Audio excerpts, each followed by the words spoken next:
है आपको दिख रही है, ये पेपर 2019 का पेपर है सीटेट का।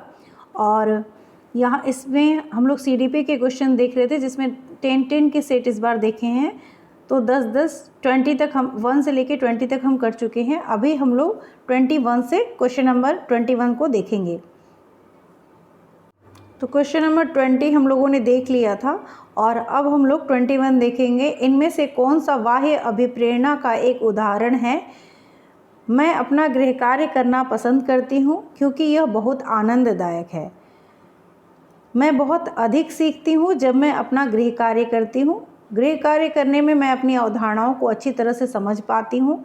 मैं अपना गृह कार्य पूरा करती हूँ क्योंकि शिक्षक प्रत्येक नियत कार्य के लिए हमें अंक देते हैं। तो 21 का ऑप्शन नंबर 4 यानी मैं अपना गृह कार्य पूरा करती हूँ क्योंकि शिक्षक प्रत्येक नियत कार्य के लिए हमें अंक देते हैं, ये आपका बाह्य अभिप्रेरणा का एक उदाहरण है। तो क्वेश्चन नंबर 21 का option number 4 is the correct answer. English में भी देख लेते हैं। Which of these is an example of extrinsic motivation? I enjoy doing my homework because it is so much fun. I learn so much when I do my homework. Doing homework makes me understand my concept better. I complete my homework because the teachers give us marks for each assignment.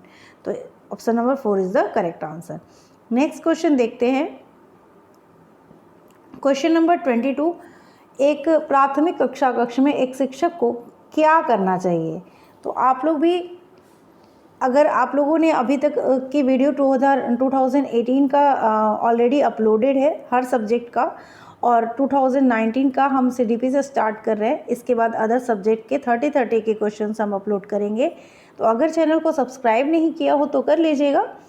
और CTET की books, NCERT की जो book है उससे मैं line by line explanation शुरू कर रही हूँ, तो उसे भी अगर आपको अच्छा लगे उस तरीके से पढ़ना, क्योंकि सीटेट की परीक्षा में डायरेक्ट क्वेश्चंस बन जाते हैं।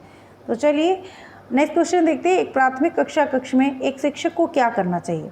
आप लोग प्लीज़ सब्सक्राइब कर लीजिएगा और लाइक कर लीजिएगा अगर पसंद आ रही हो तो, और अब कमेंट करके बताइएगा कि क्या ये आपके हेल्पफुल है या नहीं है। ठीक है। प्राथमिक कक्ष में शिक्षक को क्या करना चाहिए? केवल उदाहरण देना चाहिए? जी नहीं, केवल गैर उदाहरण देने चाहिए। उदाहरण एवं गैर उदाहरण दोनों देने चाहिए। उदाहरण या गैर उदाहरण दोनों नहीं देने चाहिए। तो क्या करना चाहिए ये पूछा गया है, तो दोनों ही देने चाहिए, उदाहरण एवं गैर उदाहरण। In a primary classroom, a teacher should give only examples, give only non-examples, give both examples and non-examples, not give any examples and non-examples. तो option number 3 is the correct answer. Question number 22।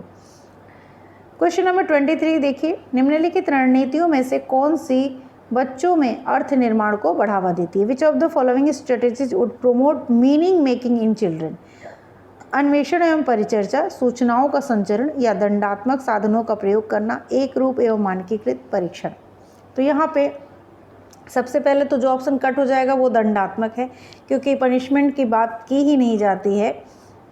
ठीक है, तो punishment वाला option हमेशा ही गलत ही होता है। Exploration and discussion, transformation of information using punitive images, uniform and standardised testing. तो इसमें आपका ऑप्शन नंबर अन्वेषण एवं परिचर्चा is the correct answer. Exploration and discussion, अन्वेषण और परिचर्चा की रणनीति बच्चों में अर्थ निर्माण को बढ़ावा देती है। क्वेश्चन नंबर 23 का option number 1 is the correct answer. Next question देखते हैं 24। Children errors and misconceptions are a significant step in the teaching learning process, are a hindrance and obstacle to the teaching learning process, should be ignored in the teaching learning process, signify that children capabilities are far inferior than that of adult. बच्चों की गलतियां एवं भ्रांत धारणाएं शिक्षण अधिगम प्रक्रिया में एक महत्वपूर्ण कदम है। शिक्षण अधिगम प्रक्रिया के लिए रुकावट एवं विघ्न है। शिक्षण अधिगम प्रक्रिया में अनदेखी करनी चाहिए। सूचित करती है कि बच्चों की क्षमताएं वयस्कों की तुलना में बहुत निम्न स्तर की हैं। तो यहाँ पे शिक्षण अधिगम प्रक्रिया में एक महत्वपूर्ण कदम है। बच्चों की गलतियां एवं भ्रांत धारणाएं जो है शिक्षण अधिगम प्रक्रिया में एक महत्वपूर्ण कदम है। ये ऑप्शन आपका करेक्ट हो जाएगा। ठीक है। नेक्स्ट क्वेश्चन जो है संरचनात्मक एवं ढांचे में बच्चे को किस रूप में देखा जाता है? In the constructivist frame, child is viewed as miniature adult who is less than adult in all aspects such as size, cognition, emotion. Tabula rasa or blank slate whose life is shaped entirely by experience. A passive being who can be shaped and molded into any form through conditioning. A problem solver and a scientific investigator. संरचनात्मक ढांचे में बच्चे को किस रूप में देखा जाता है? तो लघु वयस्क के रूप में, जो सभी पक्षों जैसे आकार, संज्ञान तथा संवेग में वयस्क की तुलना में कम है। ये ऑप्शन आपका नहीं होगा। कोरी पटिया या खाली स्लेट जिसके अनुभव को जीवन को अनुभव के द्वारा पूर्ण रूप से आकार दिया जाता है। एक निष्क्रिय प्राणी जिसे अनुबंधन द्वारा किसी भी रूप में आकार दिया जा सकता है यह तथा ढाला जा सकता है। एक समस्या समाधान करने वाला तथा वैज्ञानिक अन्वेषक के रूप में। तो option number 4 is the correct answer. एक समस्या समाधान करने वाला तथा वैज्ञानिक अन्वेषक के रूप में बच्चे को देखा जाता है। A problem solver and a scientific investigator के रूप में एक कंस्ट्रक्टिविस्ट चाइल्ड को कंस्ट्रक्टिव फ्रेम में बच्चे को देखा जाता है। ठीक है, नेक्स्ट क्वेश्चन। तो क्वेश्चन नंबर 25 को option number 5 is the correct, option number 4 is the correct answer. Question number 25 option number 4 is the correct answer. Next question देखते हैं 26 और हम लोग 30 पे जाके हम अपने क्लास को आज ही समाप्त करेंगे। इस बार हमने 10-10 का सेट लिया था ताकि आप पूरी वीडियो को आराम से थोड़े ही समय में देख सकें। बहुत सारे लोग जॉब करते हैं, लेकिन अगर सीटेट दिसंबर की तैयारी स्टार्ट करनी है तो पेपर को भी देखना पड़ेगा और थियरी क्लासेस भी लेनी पड़ेंगी। ये स्टेप है धीरे धीरे अपने लक्ष्य की ओर पहुंचने का और एक बार में बिना कोचिंग के सीटेट को निकालने का। अपनी कक्षा में सहयोगात्मक अधिगम का प्रयोग करते समय एक शिक्षक की भूमिका किस प्रकार की होती है? A teacher role while using cooperative learning in her class is to be a silent spectator and let children do what they want, is to leave the class and let children work on their own, is to be supportive and monitor each group, is to support the group which has the bright and talented children. एक मुक्त दर्शक होना तथा बच्चे जो करना चाहते हैं उन्हें करने देना, कक्षा को छोड़ देना तथा बच्चों को स्वयं कार्य करने देना, सहयोगात्मक होना तथा प्रत्येक समूह की निगरानी करना, उस समूह का सहयोग करना जिसमें होनहार एवं प्रतिभाशाली बच्चे हैं। तो सहयोगात्मक होना तथा प्रत्येक समूह की निगरानी करना, ये ऑप्शन आपका करेक्ट हो जाएगा। 26 का option number 3 is the correct answer. Next question है आपका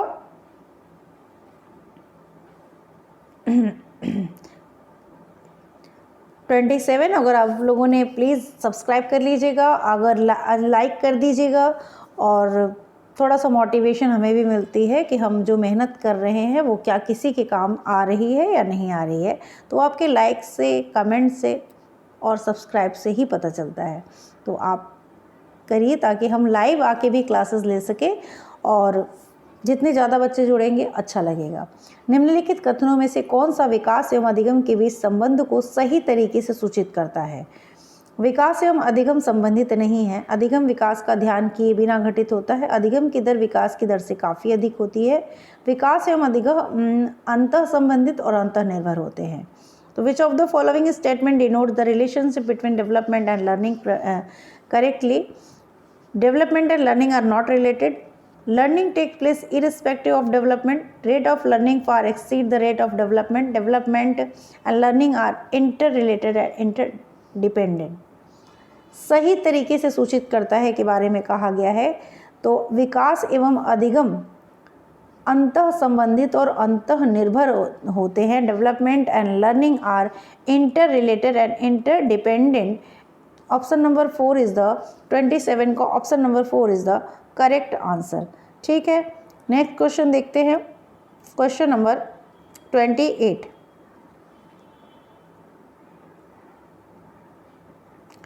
क्वेश्चन नंबर 28, पियाजे के अनुसार विशिष्ट मनोवैज्ञानिक संरचनाएं अनुभव से सही अर्थ निकालने के लिए व्यवस्थित तरीकों को क्या कहा जाता है? मानसिक उपकरण, स्कीमा, प्रतिमान, मानसिक मैप। तो पियाजे का सिद्धांत हमें पढ़ना ही है, हम सारे सीरीज पढ़ेंगे एक एक करके, लेकिन थोड़ा सा जब तक फॉर्म नहीं आता है उससे पहले हम कुछ स्टार्ट कर देते हैं। अपने पेपर वगैरह देखे रहेंगे तो हमें पता रहेगा कि पेपर कैसा बनता है और किस तरह के क्वेश्चंस आते हैं। तो पियाजे के अनुसार विशिष्ट मनोवैज्ञानिक संरचनाएं को क्या कहते हैं? मानसिक उपकरण, स्कीमा, प्रतिमान या मानसिक स्वयं, मेंटल टूल्स, स्कीम, इमेज या मेंटल मैप्स। तो ऑप्शन नंबर 2 जो है स्कीमा बोला जाता है, उसको मानसिक स्कीमा बोलते हैं। ठीक है, question number 28 option number 2 is the correct answer. Next question देखते हैं। एक उचित प्रश्न सुझाव के द्वारा बच्चे की समझ को उस बिंदु से बहुत आगे ले जा सकता है जिस पर वो अकेले पहुंच सकती है। निम्नलिखित कौन सी संरचना उपरोक्त कथन को प्रकाशित करती है? With an appropriate question suggestion the child understanding can be extended for beyond the point which she should have reached. Dolan, which construct does the above statement highlight? Zone of proximal development, equilibration, conservation, intelligence, समीपस्थ निकटस्थ विकास का क्षेत्र, साम्य धारण, संरक्षण, बुद्धि। तो 29 का option number 1 is the correct answer. 29 का option number 1 is the correct answer. इस क्लास की लास्ट क्वेश्चन है। लेव वाइगोस्की के अनुसार आधारभूत मानसिक क्षमताओं को मुख्य रूप से किसके द्वारा उच्चतर संज्ञानात्मक प्रक्रियाओं में बदला जा सकता है? पुरस्कार, दंड, सामाजिक पारस्परिक क्रिया, उद्दीपन, अनुक्रिया, संबंध, अनुकूलन एवं संगठन। तो क्वेश्चन नंबर 30 का option number 2 is the correct answer, यानी सामाजिक पारस्परिक क्रिया इज द करेक्ट आंसर। सभी लोगों से रिक्वेस्ट है लाइक और सब्सक्राइब जरूर कर दीजिएगा। अगर वीडियो अच्छी लग रही हो या आपके काम की हो, आपके फ्रेंड के काम की हो तो शेयर ज़रूर कर दीजिएगा। Thank you.